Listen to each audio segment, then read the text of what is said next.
তারা মাঝ রাস্তা খোঁজার চেষ্টা করে, কিন্তু তরুণরা হয় ডান না হলে বাম, যে কোনো একদিকে চলবে। দেখবেন অনেক তরুণ ভাই আছেন যারা পুরোপুরি মাদকের সাথে সম্পৃক্ত, মাদকাসক্ত, ওখান থেকে বের করা সো ভেরি ডিফিকাল্ট। আবার অনেক তরুণ প্রজন্ম আছে যারা মাদক কখনো হাতই দেয় না। আপনি এরকম দুটো প্রজন্ম দেখবেন বাংলাদেশে। কেউ কখনো জুয়ার আসরে কখনোই বসে নাই, আর কারো জুয়া না খেললে ঘুম আসে না। কেউ তাহাজ্জুদ ছাড়া ঘুমাচ্ছেন না, আর কেউ মসজিদে যায়ই নাই কখনো।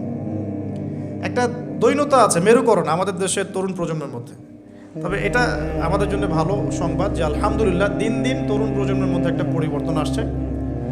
এটা আল্লাহ পাকের খাস রহমত, যাদের মাধ্যমে আসছে আল্লাহ পাক তাদেরকে যেন কবুল করেন, দোয়া করি আমি। এখন সমাজ কি থেমে থাকলো? না, সমাজ কিন্তু এটা ভালো করে মেনে নিল না।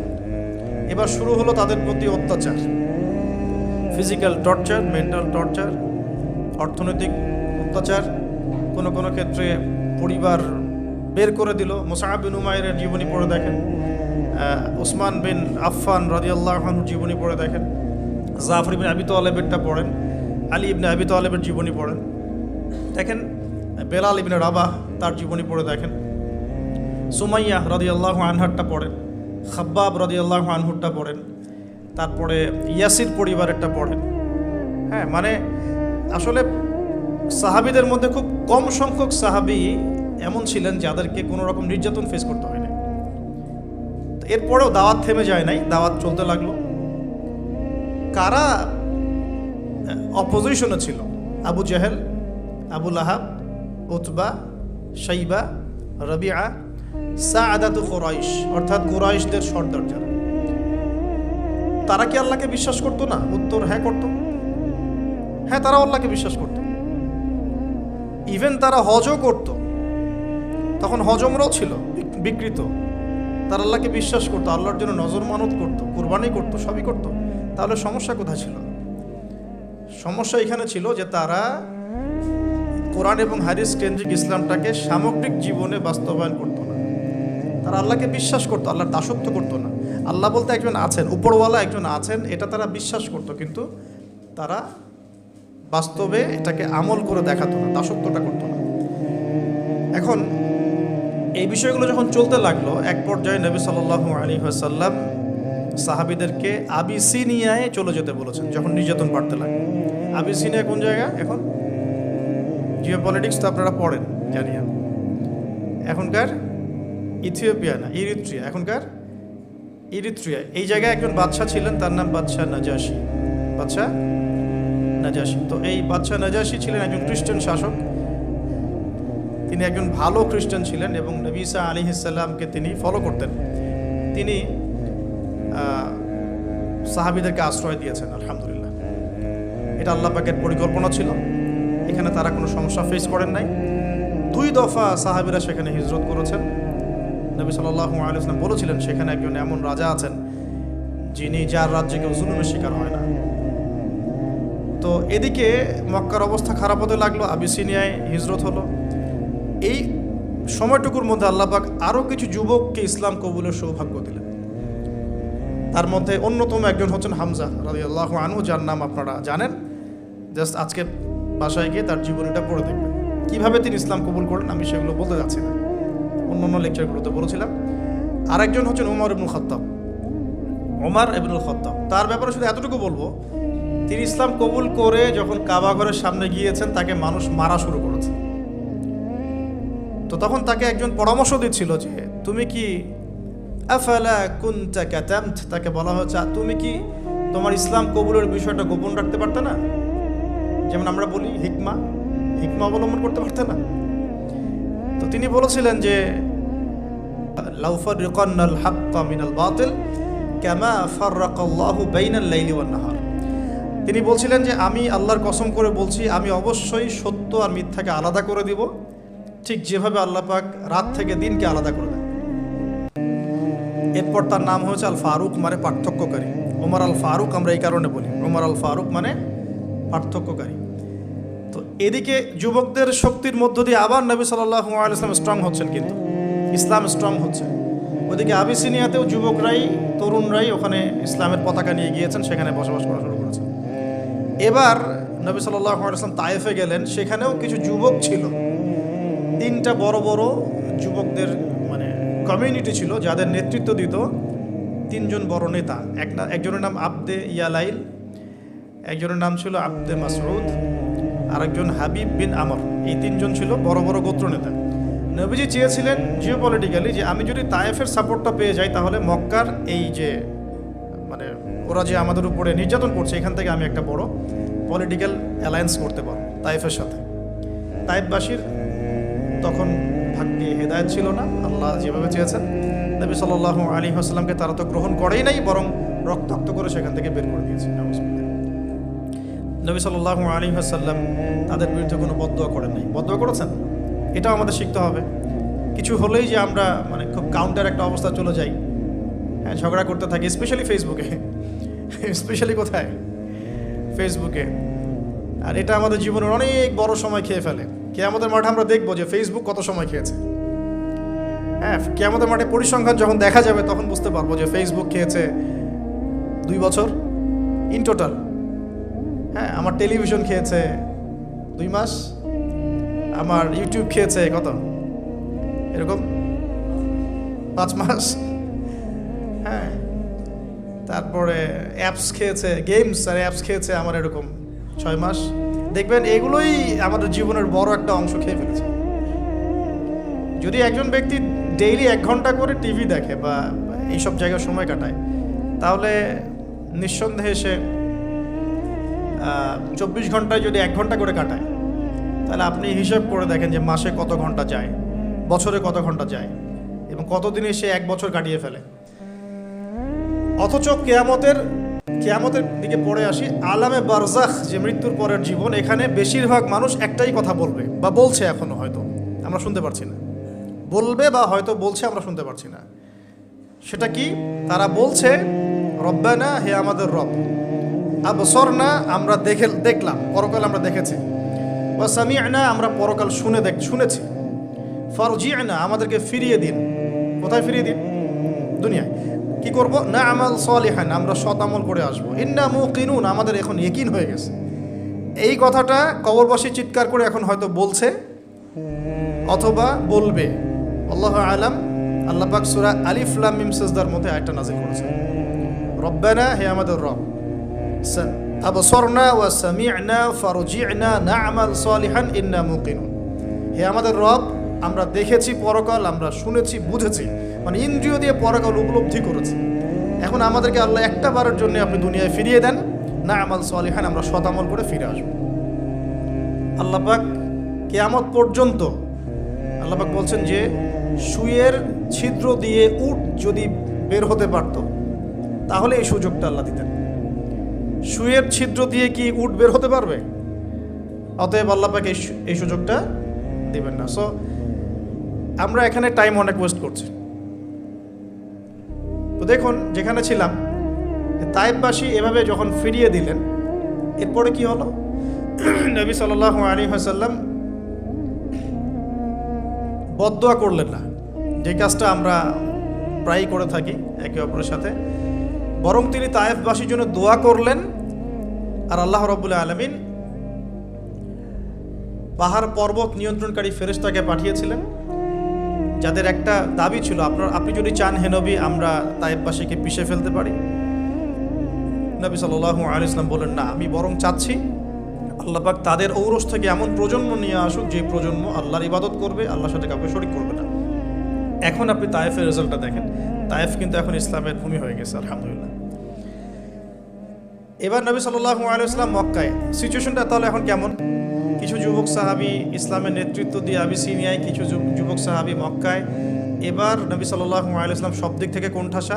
এই সময়ে তার স্ত্রী ইন্তেকাল করে গেলেন, তার চাচাও ইন্তেকাল করলেন। যে স্ত্রী এবং চাচা ছিল মক্কায় তার সাপোর্ট, সবচেয়ে বড় সাপোর্ট, তারাও ইন্তেকাল করলেন। এবং 3-3টা বছর তাদেরকে বয়কট করে রাখা হলো। 3-3টা বছর বয়কট করে রাখা হলো, কোনো খাবার পানি ছাড়াই। 3 বছর কিন্তু চারটাখানি কথা না। আমরা মিয়ানমার রোহিঙ্গা ইস্যু দেখেছি, একটু আঁচ করতে পারি যে এভাবে বের করে দিলে মানুষের কেমন লাগে। সব কিছু বাদ দিয়ে তাদেরকে পাহাড়ের পাদদেশে থাকতে হয়েছে 3 বছর। ওখানে হামজাও ছিলেন, সুবহানাল্লাহ। নবী সাল্লাল্লাহু আলাইহি ওয়াসাল্লামের কাছে তারা অনুমতি চাচ্ছিলেন যে আমাদেরকে খালি অনুমতি দেন, আমরা যে কয়জন আছি এই কয়জন নিয়ে যুদ্ধে ঝাঁপিয়ে পড়ব। নবীজি বললেন না, বরং তোমরা ধৈর্য ধরো, এখনো আল্লাহ পাক এই হুকুম আমাকে দেন নাই, তোমরা ধৈর্য ধরো। হামজার মতো সাহাবী যিনি একাই 20 জনের সাথে লড়াই করতে পারেন, তিনি ধৈর্য ধরলেন যে আমরাও ধৈর্য ধরে আছি। সিচুয়েশন ডিমান্ড, একটা কথা, সিচুয়েশন যেমন সেভাবে রিয়াক্ট করতে হয়। এখন সিচুয়েশন নাই, রিয়াক্ট করতে পারছি না। হামজা রাদিয়াল্লাহু আনহুর মতো মানুষ তিনিও তার ওই এগ্রেশনটাকে দমন করে রাখলেন। এবার আল্লাহ পাক পুরো এই টেবিলটা, আমরা বলি যে টেবিল উল্টে দেওয়ার মতো, ইসলামের এই হিস্ট্রিটাই আল্লাহ পাক উল্টে দিলেন। কিভাবে? আরও কিছু যুবকের মাধ্যমে। এই যুবকের কোত্থেকে আসলো? ইয়াসরিব থেকে। কোত্থেকে? ইয়াসরিব। ইয়াসরিব কোন জায়গা? ইয়াসরিব হচ্ছে মদিনার আগের নাম। তো ইয়াসরিব থেকে এবার 6 জন যুবক চলে আসলেন। এই 6 জন যুবকের নাম হলো, 6 জন যুবকের নেতার নাম হচ্ছে আসআদ বিন জুরারাহ রাদিয়াল্লাহু আনহু। তিনি আরও 5 জনকে নিয়ে এসেছেন। কি করতে এসেছেন? হজ করতে। ওই যে বললাম আগে একটা হজের ট্রেন্ড ছিল ওইখানে, ঠিক আছে? ওটাকে তারা কিন্তু বলতো এই কাবার উপাস্যরা হচ্ছে আমাদের দেবতা প্লাস আমাদের ব্যবসা, ওরা এভাবে ডিল করতো। তো এই 6 জন যুবক এসেছেন হজ করতে। নবী সাল্লাল্লাহু আলাইহি ওয়াসাল্লামের কথা শুনলেন। ইহুদিরা মদিনায় আকড়া ঘেরে বসেছিল। কেন? সারা দুনিয়া থাকতে মদিনায় কেন? তখন তারা কি করছিল? উত্তর তাওরাত, জাবুর, ইনজিলে যে প্রতিশ্রুতি ছিল যে শেষ জামানায় একজন নবী আসবেন যিনি তার অনুসারীদেরকে নিয়ে ওয়ার্ল্ডকে শাসন করবেন, ওই নবীকে খুঁজতে তারা মদিনায় এসেছে। 3টা কম, বনু কোরাইজা, বনু কাইনুকা আর বনু নাজির, এই 3টা গোত্র সেখানে ছিল। এখন ওই ইয়াসরিবের যুবকরা কিন্তু শুনেছিল যে কে আসবেন, মুহাম্মদ সাল্লাল্লাহু আলাইহি ওয়াসাল্লাম বা একজন শেষ নবী আসবেন। তারা তো নাম জানতো না। নাম জানতো? তারা এতটুকু জানতো, তাওরাতে লেখা ছিল সেই নবীর নাম হচ্ছে আহমদ। কি নাম? আহমদ। এবার নবী সাল্লাল্লাহু আলাইহি ওয়াসাল্লাম আবার আরও একবার শক্তিশালী হলেন। কার মধ্য দিয়ে? এই যুবকদের মধ্য দিয়ে। 6 জন যুবক, মাত্র 6 জন। এই 6 জন তারা আবার মদিনায় ফিরে গেলেন। পরের বছর 12 জনকে নিয়ে আসলেন। এবার এই 12 জনের সাথে নবীজি আরও একজনকে পাঠিয়ে দিলেন। তার নাম হচ্ছে মুসআব বিন উমাইর, যার কথা আমি বলছিলাম, উহুদের যুদ্ধে যিনি শহীদ হয়েছেন। উহুদের যুদ্ধে শহীদ সেই সাহাবী মুসআব বিন উমাইর। এই যে এই ছেলেও দাঁড়িয়েছিল তো মুসআব বিন উমাইর রাদিয়াল্লাহু আনহুর কবরের সামনে। ওকে জিজ্ঞাসা করেন যে ও কোনো সুঘ্রাণ পেয়েছে কিনা। অনলাইন তো গরম করে ফাটিয়ে রেখে দিছে। ওকে জিজ্ঞাসা করেন। আমরা তো মনে করছিলাম এটা সবাই পায়। আমরা মনে করছিলাম এখানে যারাই আসে তারাই মনে হয় পায়। বাংলাদেশে আসার পরে বুঝলাম যে সবার ভাগ্যেই সৌভাগ্য হয় না। মুসআব বিন উমাইর এবং হামজা রাদিয়াল্লাহু আনহুর কবরটাকে ঘিরে রাখা হয়েছে একসাথে। 80টার বেশি তরবারের আঘাত ছিল তার গায়ে শাহাদাতের সময়।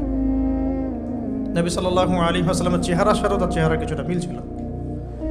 এই সাহাবীকে নবীজি পাঠিয়েছেন মদিনায়, তুমি এই 12 জনের সাথে যাও, মদিনায় গিয়ে দাওয়াতি কাজ করতে থাকো। মাত্র 1 বছরের ব্যবধানে, উইদিন 1 ইয়ার, মুসআব বিন উমাইর রাদিয়াল্লাহু আনহুর দাওয়াতের ফলে 75টা পরিবার ইসলাম কবুল করেছে। এই যে ইসলাম একদিক থেকে সংকীর্ণ হতে লাগলো আর মদিনার দরজা খুলতে লাগলো। কাদের হাত ধরে? বৃদ্ধদের না ইয়াংদের? ইয়াংদের। এবার মুসআব বিন উমাইর রাদিয়াল্লাহু আনহু দাওয়াতে যে পরিবার ইসলাম কবুল করেছে তারা এসে নবী সাল্লাল্লাহু আলাইহি ওয়াসাল্লামের কাছে বায়াত করলেন। এবার নবী সাল্লাল্লাহু আলাইহি ওয়াসাল্লামের কাছে হুকুম আসলো আপনি আবার হিজরত করেন। কোথায়? মদিনায়। এই যে শুরু হলো হিজরত। ওইবার মদিনায় গিয়ে শুরু হলো ইসলামিক হুকুমত। তখন ইসলামিক মানে পলিটিক্যাল ক্ষমতা আমাদের হাতে আসলো।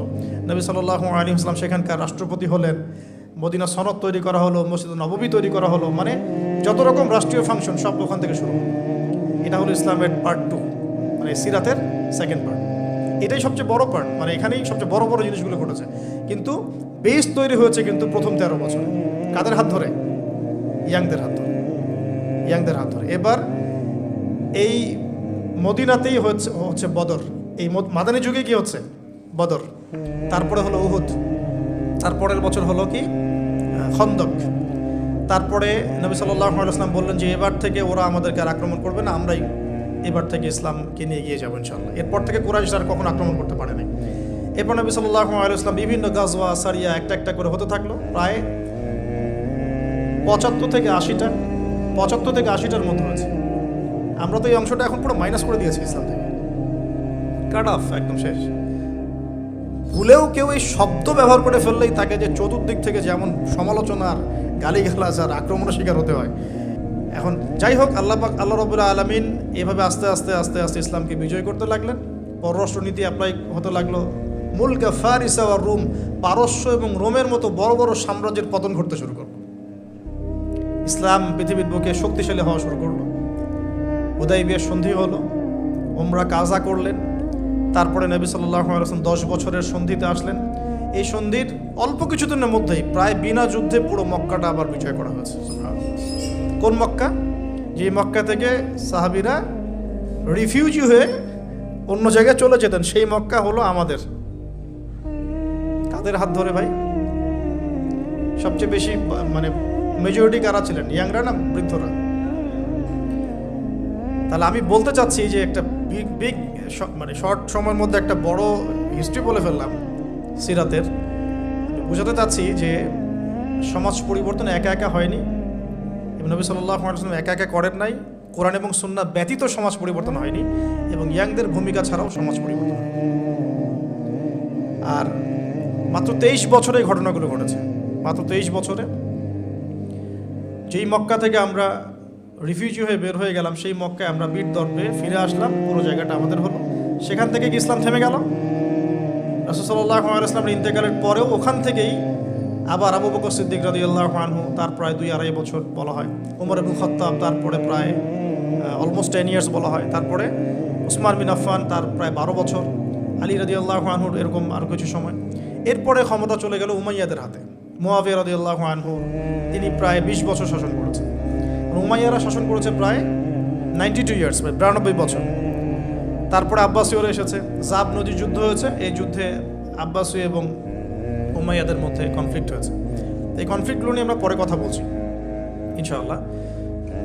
বলতে চাচ্ছি, আব্বাসীয়দের পরেও তুর্কি শাসন, মামলুক শাসন, কর্ডোভা ইসলামিক শাসন, আপনার এদিকে ফাতেমি সাম্রাজ্য, মোগলদের শাসন, আফগানদের, পৃথিবী এভাবেই চলেছে। প্রায় 1000-1200 বছর পৃথিবীটা এভাবেই চলেছে। এখন আমরা আবার সেই মক্কার জায়গায় চলে আসছি। ভালো করে বোঝেন, আমরা কিন্তু আবার সেই মক্কার জায়গাতেই মোটামুটি চলে আসছি। আপনি বলতে পারবেন না, গলা চিপে ধরা হবে। আপনি হাঁটতে পারবেন না, পা ভেঙে দেওয়া হবে। আপনি ভালো করে বোঝেন, আপনি এগুলো করতে পারছেন না, বিকজ আপনি হালাল খেতে পারছেন না, কারণ সুদ আপনাকে খেতে হবে। ব্যাংকিং সিস্টেমে সুদ আছে। আপনি ইসলাম পালন করতে পারবেন, আমার পকেটে তাসবিহ আছে, নেন, আপনি তাসবিহ টিপেন, কোনো সমস্যা নাই। মসজিদে যান, তাসবিহ টিপেন, কোনো প্রবলেম নাই। বাট ইসলামের টোটালিটির কথা আপনি বলতে পারবেন না। ভিতরে চোখ দিয়ে দেখেন, আমরা কিন্তু আবার মাক্কি একটা জায়গায় চলে আসতেছি, বা এসেছি, বা আসছি ক্রমবর্ধমান। তাহলে এই জায়গা থেকে আরেকটা উত্থান হবে ইনশাল্লাহ। কারণ শেষ হবে তো উত্থানের পরে। কিয়ামতটা কখন হবে? যখন ইসলাম আবার পৃথিবীতে বিজয়ী হবে, এবং বিজয়ী হওয়ার পর মানুষ আবার খারাপ হওয়া শুরু করবে। ওই খারাপ মানুষগুলোর সামনে কিয়ামত হবে। এই দুটো ফেজ বাকি আছে। 1450 বছর গণ।